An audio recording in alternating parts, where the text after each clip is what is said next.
बुद्ध एक सांझ बोल रहे थे। सम्राट सुनने आया था, सामने ही बैठा था और अपना पैर का अंगूठा हिला रहा था। बुद्ध ने बीच में ही बोलना बंद कर दिया और उस सम्राट के अंगूठे की तरफ गौर से देखने लगे। सम्राट सकुचाया, घबराया, बेचैन हुआ और भी लोग देखने लगे कि बात क्या है। बुद्ध के देखने को देखकर सम्राट ने जल्दी से अपना अंगूठा जो अब तक हिल रहा था उसे रोक लिया।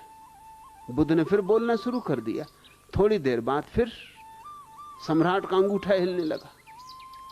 कुछ लोग ऐसे होते हैं ना, कुर्सी पे बैठे रहेंगे, टांगे हिलाते रहेंगे, यहां वहां खुजाते रहेंगे, कुछ ना कुछ करते रहेंगे, होश ही नहीं क्या कर रहे। बुद्ध ने फिर बोलना बंद कर दिया। सम्राट को बेचैनी होने लगी।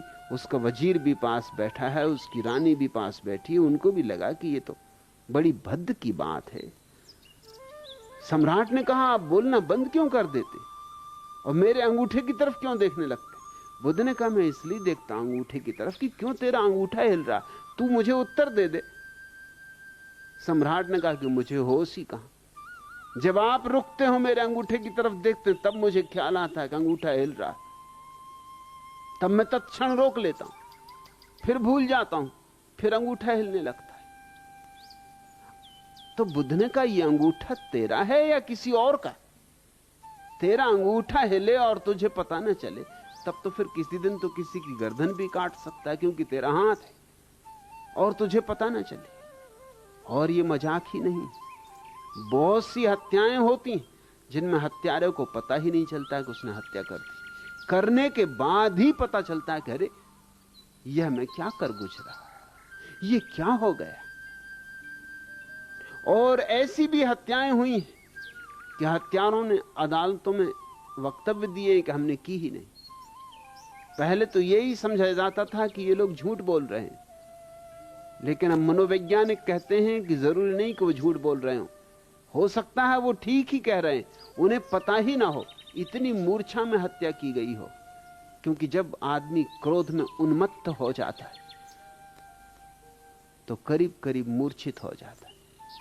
क्रोध की गहन अवस्था में तुम्हारे शरीर में ऐसी ग्रंथियां हैं जिनसे जहर तुम्हारे खून में दौड़ जाता है और उस जहर के कारण एक मूर्छा छा जाती। उस मूर्छा की स्थिति में कोई हत्या भी कर सकता है, आत्महत्या भी कर सकता है। और यूं ही तुम जी रहे हो यंत्रवत। पहले शरीर के प्रति सजग होना शुरू करो। चलो तो जानते हुए होशपूर्वक, बैठो तो जानते हुए होशपूर्वक, लेटो तो जानते हुए होशपूर्वक। इतनी गहनता को लाना है होश में कि एक ऐसी घड़ी भी आ जाए कि रात करवट भी बदलो तो भी होशपूर्वक, और अंततः सोए रहो तब भी तुम्हें यह होश रहे कि शरीर सोया है, मैं जागा हूं। जिस दिन यह घटना घट जाती उस दिन एक पड़ाव पूरा हुआ, 1/3 यात्रा पूरी हो गई। फिर दूसरा प्रयोग मन पर करना है। फिर मन के विचार, कामनाएं, इच्छाएं, ऐषणाएं, स्मृतियां, कल्पनाएं, सपने, इनको देखना है। ये मन की ये सारी कामनाओं का जाल तभी संभव है देखना जब पहले शरीर की स्थूल प्रक्रियाओं पर तुम्हारी जागृति जम गई हो, तब सूक्ष्म पर उतरा जा सकता है। एक एक कदम बढ़ना होगा। जो शरीर पर सफल हो गया वो मन पे भी सफल हो जाएगा। उसके हाथ में राज लग गया।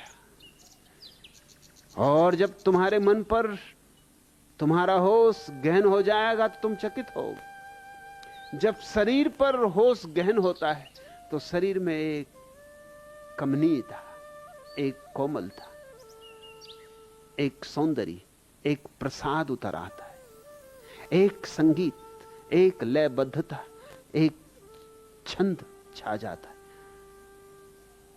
शरीर के उठने बैठने में एक अद्भुत लालित्य आ जाता है।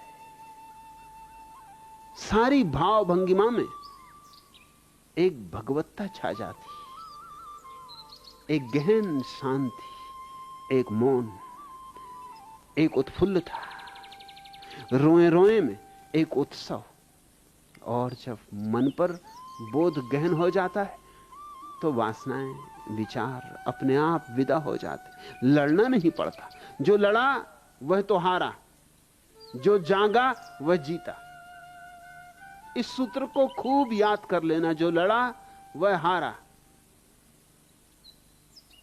फिर तुम्हें यह कहना ही पड़ेगा, हजार बोछेर धोरे को तो नोदी प्रांतर बेरिए गेलाम।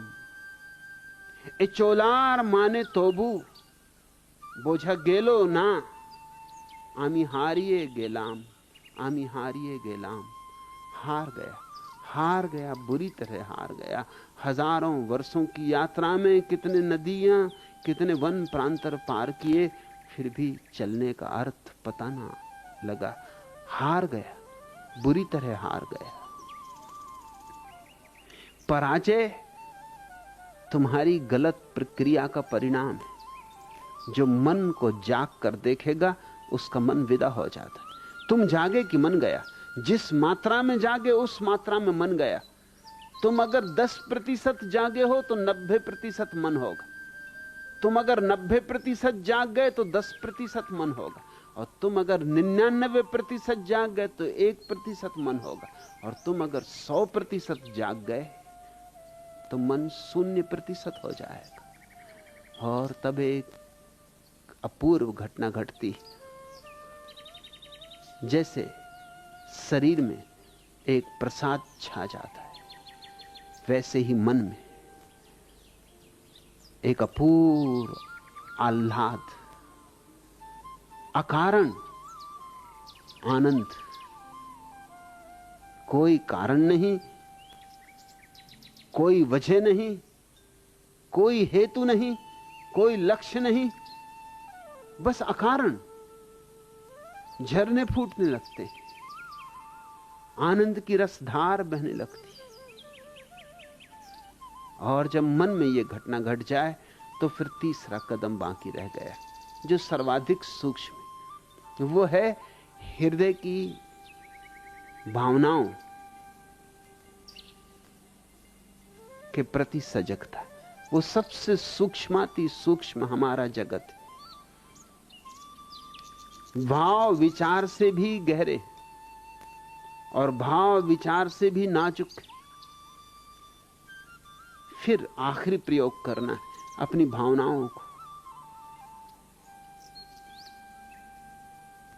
देखना है। विचार पर जो जीत गया वो भावनाओं पर भी जीत जाएगा। राज तो वही है, कीमिया तो वही है, कला तो वही है, सिर्फ अब गहराई बढ़ाए जाना है। तैरना आ गया तो अब क्या फर्क पड़ता है, उथले में तैरे कि गहरे में तैरे। भावना का जगत सर्वाधिक गहरा है। जब भावनाओं के प्रति तुम जागोगे, जिस मात्रा में जागोगे उस मात्रा में भावनाएं भी विदा हो जाएंगी। और जब सारी भावनाएं विदा हो जाती तो उस अपूर्व घटना की घड़ी आ गई, जब ऋषियों ने कहा रसो वैसा। रस आखिरी परिभाषा है परमात्मा की। रस बह उठता है। रस अद्भुत शब्द है। दुनिया की किसी भाषा में वैसा कोई शब्द नहीं। परमात्मा रस रूप है।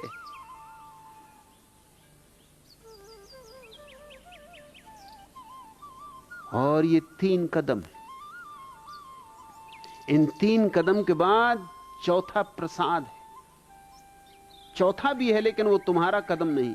3 तुम उठाओ, चौथा कदम परमात्मा उठाता है।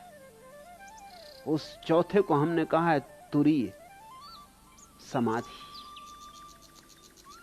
तुमने 3 पूरे कर लिए, तुम अधिकारी हो गए, पात्र हो गए चौथे को पाने के। चौथा तुम नहीं उठा सकते, चौथा तो परमात्मा उठाएगा। ये पूरा अस्तित्व तुम्हारे सहयोग में खड़ा हो जाता है। और जब चौथा कदम भी उठ जाता है और समाधि सघन हो जाती, समाधि के मेघ घिर जाते, आ गया आषाढ़ का महीना, होने लगी रिमझिम, तब जीवन में जीत है। उसको तुम कह सकते हो जिन अवस्था, विजेता की अवस्था। उसके पहले तो हार ही हार है।